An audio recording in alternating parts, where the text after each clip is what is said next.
আসসালামু আলাইকুম বন্ধুরা, আজকে খুবই গুরুত্বপূর্ণ একটি বিষয় নিয়ে হাজির হলাম। আপনাদের মরিচ গাছের পাতা কি কুঁকড়ে যাচ্ছে? আপনাদের মরিচ গাছের বৃদ্ধি কি কমে যাচ্ছে? তাহলে এই ভিডিওটি আপনাদের জন্য।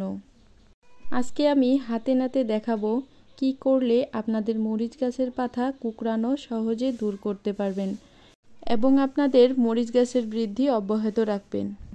চলুন তাহলে আর দেরি না করে শুরু করা যাক আজকের ভিডিওটি ভালো লাগলে লাইক করবেন, চ্যানেলে নতুন হয়ে থাকলে চ্যানেলটি সাবস্ক্রাইব করে পাশে থাকা বেল আইকনটি বাজিয়ে দেবেন, আর চ্যানেলটি অলরেডি সাবস্ক্রাইব করে থাকলে আপনাকে অসংখ্য ধন্যবাদ।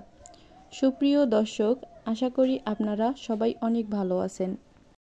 প্রথমত আমাদের জানতে হবে মরিচ গাছের পাতা কেন কুঁকড়ে যায় আর কেনই বা বৃদ্ধি ব্যাহত হয়। ভিউয়ার্স, মরিচ গাছের পাতা সাধারণত দুটি কারণে কুঁকড়ে যায়। একটি হলো জাত পোকার আক্রমণ, আর একটি হলো মাকড়ের আক্রমণ। আপনারা মরিচ গাছের পাতা একটু হাতে নিয়ে খেয়াল করে দেখলে বুঝতে পারবেন পাতার নিচে খুবই ছোট ছোট হালকা সাদা রঙের পোকা দেখা যাচ্ছে। এই পোকাই হলো জাত পোকা, যার ফলে পাতা কুঁকড়ে যায়। ভিউয়ার্স, আরেকটি হলো মাকড়। মাকড় মূলত মরিচ গাছের পাতার রস শোষণ করে খেয়ে ফেলে, যার ফলে মরিচ গাছের পাতা অনেকটা বাঁকা হয়ে যায়, দেখতে নৌকা আকৃতির হয়ে থাকে। সো ভিউয়ার্স, এই দুটি পোকার আক্রমণে মরিচ গাছের পাতা কুঁকড়ে যায়, ফলে গাছের নতুন শাখা বের হলে তা কুঁড়িসহ বের হয়ে যায়, ফলে গাছের স্বাভাবিক বৃদ্ধি কমে যায়। আমরা যদি কোনোভাবেই এই দুটি পোকা মেরে ফেলতে পারি বা গাছের পাতা কুঁকড়ানো বন্ধ করতে পারি, তাহলে গাছের বৃদ্ধি স্বাভাবিক হয়ে যাবে। তাহলে চলুন দেখে নেওয়া যাক কি সেই উপায় যে প্রয়োগ করলে মরিচ গাছের পাতা আর কুঁকড়াবে না এবং গাছ খুব স্বাভাবিকভাবেই বৃদ্ধি পেতে থাকবে। প্রিয় দর্শক, প্রথমে যদি দুই একটি গাছে সমস্যাটি দেখা দেয়, তাহলে সাথে সাথে আক্রান্ত গাছ জমি থেকে তুলে ফেলতে হবে।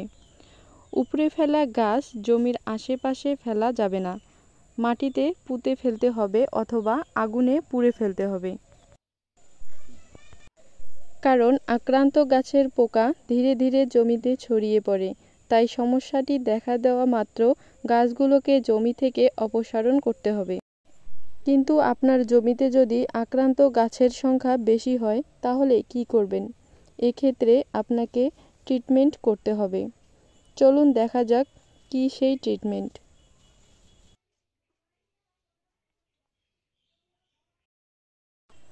তো ভিউয়ার্স, পাতা কুঁকড়ানো সমস্যাটি সমাধান করার জন্য আমাকে একটি দ্রবণ তৈরি করতে হবে। তো আমি 1 লিটার পানি এখানে নিয়েছি, আর নিয়েছি এখানে 1 চামচ যে কোনো ডিটারজেন্ট পাউডার। আপনারা চাইলে যে কোনো ডিটারজেন্ট পাউডার নিতে পারেন। আর আমি এখানে দেব একটা শ্যাম্পু, একদম মিনি প্যাক। তো আপনারা চাইলে যে কোনো ধরনের শ্যাম্পু প্যাক নিতে পারেন। তো আমি এই শ্যাম্পুটা এবং পানিটা খুব ভালোভাবে দ্রবণটা মিশানোর জন্য খুব ভালোভাবে তৈরি করে নেব। প্রতিটা শ্যাম্পুর কণা এবং ডিটারজেন্ট ভালোভাবে পানির সাথে মিশাই নিতে হবে।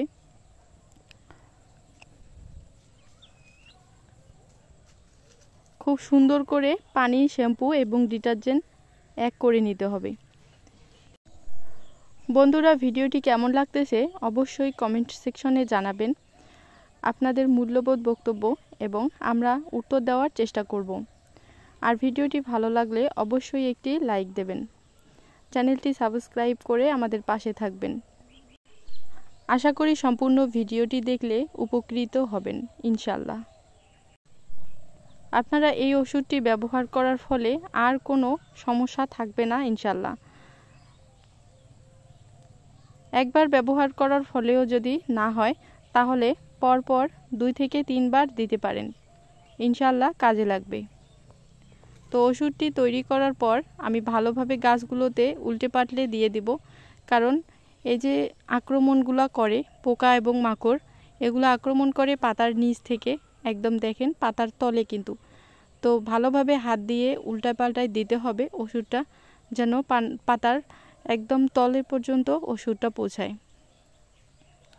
এতক্ষণ থেকে সময় দেওয়ার জন্য অসংখ্য ধন্যবাদ এবং সবাই ভালো থাকবেন, সুস্থ থাকবেন।